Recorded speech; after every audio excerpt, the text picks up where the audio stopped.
I remember when I was in high school and it was the last year, it was slap bang in the middle of exam season. And then I started feeling a sense of dread just at the thought of sitting down and studying at my desk. And slowly over time, I noticed that I was actually becoming more and more isolated. I was, saying no to friends, wasn't going out, I wasn't eating properly, I wasn't sleeping properly. I just felt so physically and emotionally overwhelmed. And at the time, I just thought this was absolutely normal. This is what everyone was going through. We've been told so many times by people that the more you suffer and the more pain you experience, the more likely you're to succeed. And I genuinely thought this was an initiation test that every student had to go through in order to get the high grades. And little did I realize that what was actually happening to me was I was burning out. Hi guys, my name is Rhoda. I'm a doctor working in the UK and it's my mission to pass on as much knowledge to you guys as possible. So today I wanted to talk about burnout, and as you heard before, it is something that's really close to my heart, and I feel as though we don't really talk about this very much, and it is actually something that's really important that we need to address, considering it's so common amongst students and people who are in high-flying jobs, very stressful jobs. I wanted to talk about what is burnout, how someone actually becomes burnt out, and also what are the ways that you can put in place to avoid burning out. Because we have to kind of strike a balance between becoming this lean, mean study machine that's like pumping out all these 10, 15-hour study sessions, getting all the high grades, but also we're looking after ourselves as well and taking care of our general well-being. The art of kind of enjoying the process of learning, of kind of gaining new knowledge, sparking that curiosity has been lost actually. And I just wanted to really drive home the point that learning and studying does not have to be this torturous kind of misery-inducing process that everyone has to go through to get those high grades, like I mentioned. What is burnout actually? This word is becoming more and more frequent amongst academia, and the actual definition, I looked up a few different definitions, and this one actually really encapsulates the whole experience of it so well, and that is when you reach a state of physical and mental exhaustion where you can no longer carry on, you feel as though the whole world is against you, your whole body is just refusing to even entertain the thought of sitting down and actually studying. There's no one thing that leads to burnout. I'm going to talk about that when I start talking about the ways to avoid it. And it's also something that doesn't just happen overnight. You don't just wake up one day and think, oh my God, I feel burnt out. And it's actually something you don't even realize is creeping up on you.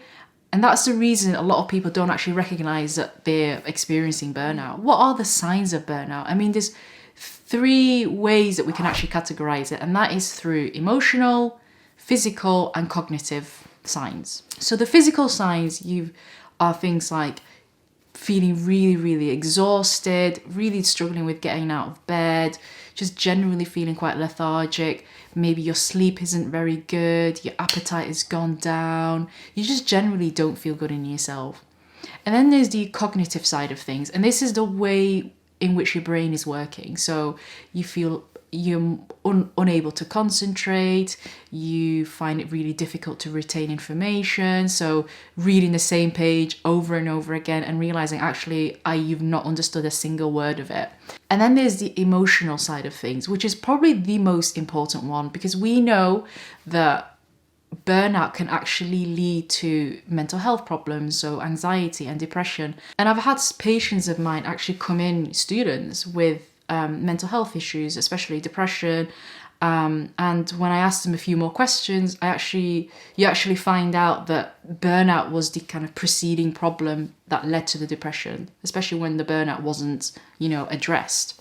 So the emotional things include things like feeling, you start going through this loop of negative emotions. So feeling frustrated, feeling resentful that you have all this work in front of you, feeling angry at yourself for not having, not being able to complete your work because you're physically unable to cope, feeling hopeless and feeling worthless sometimes. And then you start going through these labeling.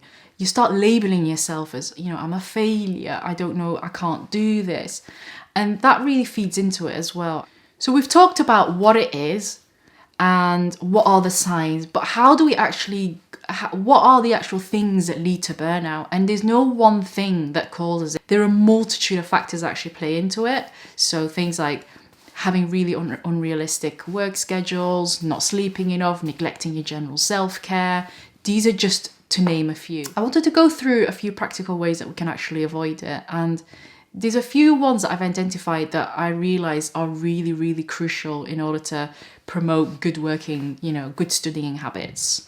The first and foremost is planning. This is the most common trap that people fall into, is giving themselves this amount of work and having this amount of time. You can quickly realize that you're setting yourself up for failure.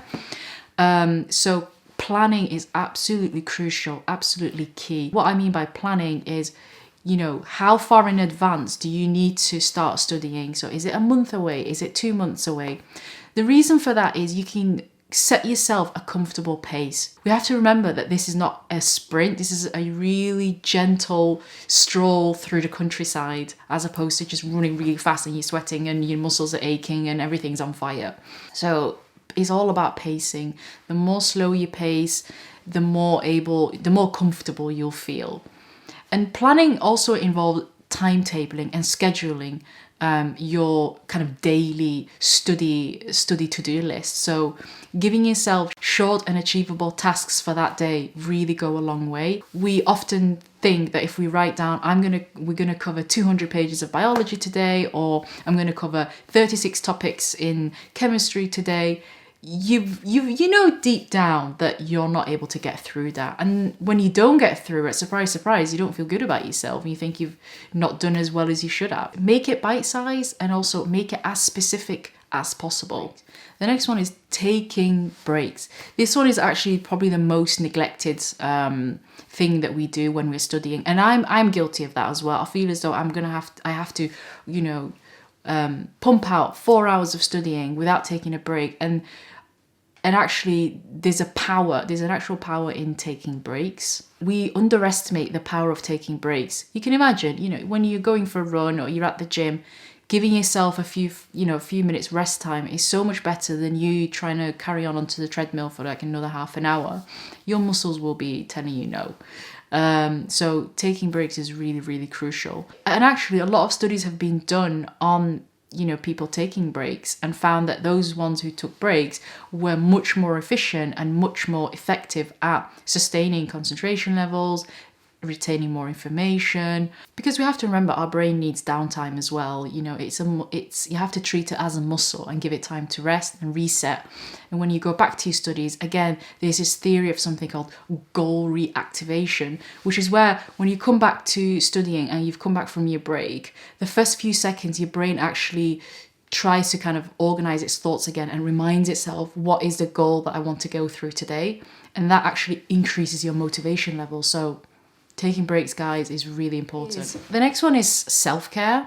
And again, I'm guilty of this as well. I remember when I was studying, I felt as though I had to withhold all the life's pleasures, ramp up the misery as much as possible, because without any pain, there's no gain. And we have to think about that term is actually quite problematic, because it implies that we always have to suffer through the process of reaching towards our goals, and that we can only kind of allow ourselves to enjoy or be happy once we've achieved these goals.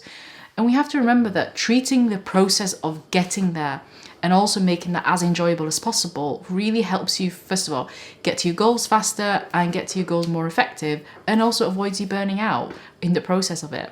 So when you're studying, it's really easy to forget to set specific, it's easy to forget to set aside specific times to kind of enjoy yourselves. But set aside specific times that you can indulge in your hobby. And put it down, incorporate it into your timetable or your to-do list as well, so it's physically there, and that you're prioritizing it as much as the studying side of things as well. Indulge in your hobbies, indulge in going out with your friends, exercising. We know that obviously releases all these happy hormones called endorphins that promotes, again, increased motivation, better brain function and better kind of concentration capacity. eating well, so remembering not to skip any meals. All of those go a really long way in helping you sustain your body, and looking after your body also looks after your brain. And the ultimate performance hack, you'll never guess what it is. It's getting enough sleep. 7 to 9 hours is that sweet spot for getting that maximum efficiency out of you and the maximum performance. The next thing is a reward system. Having a reward system for you is so important. And rewards can be small. It can be as basic as having a little sweet drawer, and every time you've covered one topic, you treat yourself to your favorite foods. In my case, it's chocolate. Or it can be much bigger. So, I've covered a day of revision today. That means I'm able to go out to the cinema. Maybe not the cinema at this point since we're in a pandemic, but you get the gist. Or, watching your favorite Netflix show, or anything that you feel kind of helps you kind of wind down and enjoy. And don't just take it from me. Reward systems have been studied a lot in psychology, and there is something you may have heard of, a phenomenon called positive reinforcement. And it was a psychologist called B.F. Skinner who did this experiment on a bunch of rats. Put them in a box, put a lever into the box as well. So every time these rats pulled the lever, it would introduce food to them. So they realized, hang on a minute. If I pull this lever, I'm going to get food. So how about I pull the lever again? And lo and behold, there's more food coming through. So if you can imagine putting that into context of studying, so you've done a really good job of going through all your topics today, and you treat yourself to going out with your friends or watching TV or whatever. And now when you come into your next study session, you feel so much more motivated because there's something waiting for you at the other end, something to look forward to get through the studying bit of it. And you can imagine the other side of it, which is punishment. And this is the one that really leads to these negative emotions I was talking about earlier and can increase your kind of chances of burning out. I'll give 2 examples. One is you gave yourself this 200-page list of things that you need to be covering, and surprise, surprise, you weren't able to get through it. So you feel angry at yourself, or you feel frustrated that you've not covered what you wanted to cover. So you tell yourself, actually, I don't deserve to watch my show, or I don't deserve to go out with my friends. I'm going to have to carry on until I get through this list, whether it's through the night. So the next time you sit down and you're doing your studying, you're already gone in with a very negative emotion.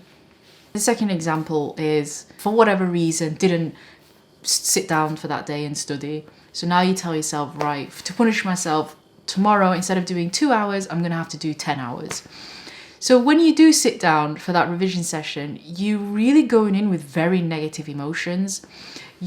Because it's a punishment, essentially, you've punished yourself, and nobody enjoys punishment. And we know when you go in with that negative attitude, it actually brings down our concentration levels, it brings down our capacity to retain information. So it's really important to treat yourself and reward yourself for achieving your goals. Even as little as ticking things off in a box is therapeutic in itself. Well, I found it anyway.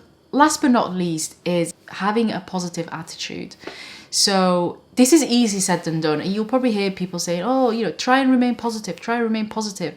But when you actually physically exercise in a positive mindset, so it can be as basic as writing down a little message on a piece of paper and just writing down, you can do it. And every time you feel a little bit disheartened or you feel a bit frustrated, you just reminded again, having a look at that message, and you kind of drives up the motivation again. Again, don't take this from me. There is real evidence behind this, where they know that even just reading a positive message or telling yourself a positive message actually activates motivation centers in your brain. And again, they did studies on it. It was a bunch of sports people that were divided into 2 groups. And just before a race, so they were athletes, I think they were sprinters, and just before the race, one group was told to say really negative things about themselves. I can't do it, I can't get through this race. And then the other group were told to exercise positive self-talk. So, I can do it, I can get through this race. And surprise, surprise, which group will have done much better. And it was the positive self-talk group. So it does really have an influence. Our brains, the thoughts of our brain really does kind of translate into behaviors and also action. So try and take advantage of that. Anyway, guys, I hope that was useful. This was something I wanted to talk about because a lot of people struggle with it, and hopefully even one person would have taken something from this. So thank you very much for watching. Please like and subscribe to the channel because it will really help me grow. I'll see you in the next video.